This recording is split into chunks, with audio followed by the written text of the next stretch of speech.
Et parmi tous ces journaux, l'un d'eux qui fête ses 30 ans. C'est l'anniversaire de nos amis de Lyon Capitale aujourd'hui. Bonjour Guillaume Lamy.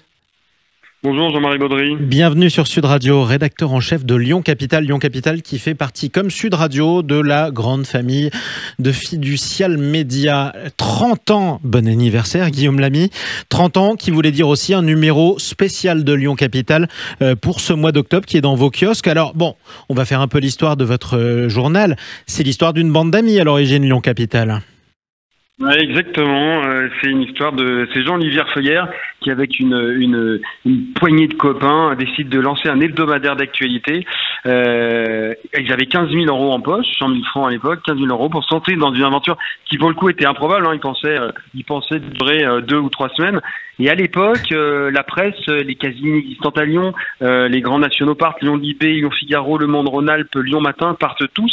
Il reste plus rien. En 94, c'est vrai que la ville n'est pas celle qu'on connaît aujourd'hui.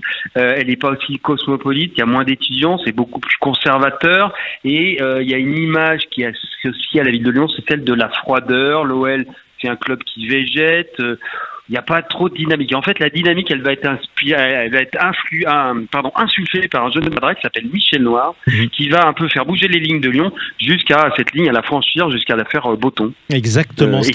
Voilà, c'est ça. Et voilà. Et ensuite, après Michel Noir, vous aurez Raymond Barre, qui deviendra l'ancien Premier ministre, maire de Lyon. Les années de plomb, un peu, les années de plomb. Les années de plomb, que vous appelez comme ça. Ensuite, vous aurez Gérard Collomb, la transformation de la ville qu'on verra notamment sous Gérard Collomb. Et en fait, la ville se réveille, c'est ça ?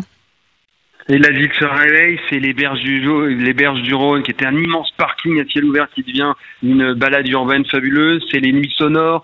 Voilà, il se passe des choses. On sent que Lyon bouge, Lyon c'est jeune et Lyon se réveille. Là, c'est le réveil de la belle endormie. En fait. Et donc la ville devient un peu plus cosmopolite, ce qui va bien d'ailleurs avec le rêve de cette bande d'amis au début qui rêvait de Berlin, Londres ou Barcelone. Parlons des affaires. Vous avez parlé de la dernière affaire qui fut fatale à la carrière de Michel Noir. D'autres affaires qui ont été révélées par Lyon Capitale. C'est un magazine d'enquête. Alors c'est un magazine effectivement d'investigation, notamment en 2005 on révèle des marchés pipés au sein du marché du chauffage urbain à Lyon et du coup là pour le coup Gérard Collomb veut nous faire taire. On dévoile aussi des petites combines du grand stade de l'OL, le financement d'Interpol, le siège mondial de la police qui est à Lyon, qui fait des partenariats assez surprenants avec des cigarettiers qui sont eux-mêmes suspectés d'avoir des liens avec la contrebande. Il y a l'affaire Neren, meilleure fille de France qui tombe. Il y a aussi il y a l'affaire de Liu Yintao, le président chinois qui arrive à Lyon et dans les locaux de Lyon Capitale, l'équipe avait caché le plus grand dissident chinois. Donc du coup, on a un petit peu, si vous voulez, cette visite du président chinois. Ouais, c'est ça. Donc voilà, on a sorti quand même pas mal d'infos. Et puis Dentexia aussi. Dentexia, c'est le plus grand en 2012, le plus grand scandale dentaire français. Voilà, pas mal de révélations et d'informations, d'investigations. Exactement. À l'époque où Lyon Capitale aussi se faisait lanceur d'alerte sur ces affaires qui étaient révélées. Bon, c'est toute une génération qui a vécu Lyon au rythme des pages de Lyon Capitale. On peut parler aussi dans ce numéro d'octobre que vous faites paraître, un numéro spécial, des figures qui ont marqué la ville, des figures nationales. Alors, il y en a une notamment que vous avez ressorti. Un numéro, c'est celui de Karim Benzema et de Najat Vallaud-Belkacem. On est en 2007. On est en 2007, tout à fait. Et effectivement, c'est nos Lyonnais de l'année. Finalement, Karim Benzema et Najat Vallaud-Belkacem, c'est des révélations, un peu les symboles de la ville de Lyon qui part à la conquête de la France. Alors il y a Najat Vallaud-Belkacem qui est porte-parole de la campagne présidentielle de Ségolène Royal et Karim Benzema qui est à la pointe de l'attaque de l'OL. L'OL, ça y est, ne végète plus contrairement en 94, mais qui va devenir une des meilleures équipes de France en gagnant sextuplé d'affilée des champions de France. Donc ces deux, sont les deux figures lyonnaises de l'année 2007. Ouais, qui vous marquent effectivement. La ville a énormément changé. Lyon Capitale aura connu Michel Noir, Raymond Barre, pardonnez-moi.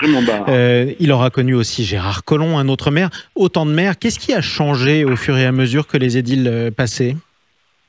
Et puis Grégory Doucet aujourd'hui, depuis 2020, le maire écologiste. Qu'est-ce qui a changé?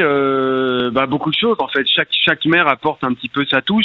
On a eu les années un peu ce qu'on disait, les années qui ont fait éclore Lyon, c'est Michel Noir. Les années un peu plus ce qu'on appelait les années de plomb, les années un peu plus conservateurs, qui étaient moins rigolotes, Soubard. Et puis Collomb avec ce nouveau souffle. Et puis là, Grégory Doucet, c'est effectivement l'écologie au pouvoir. Donc on est sur des problématiques sur le climat.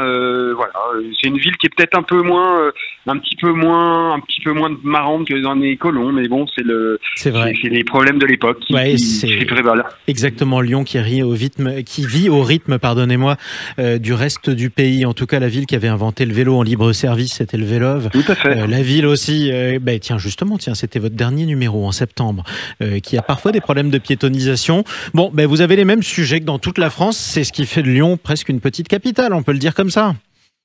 Exactement, c'est bien dit, Lyon capitale, exactement. Voilà, allez, on terminait là-dessus. En tout cas, c'est dans vos kiosques à retrouver à partir de ce week-end ce numéro anniversaire, les 30 ans de Lyon capitale. Merci Guillaume Lamy.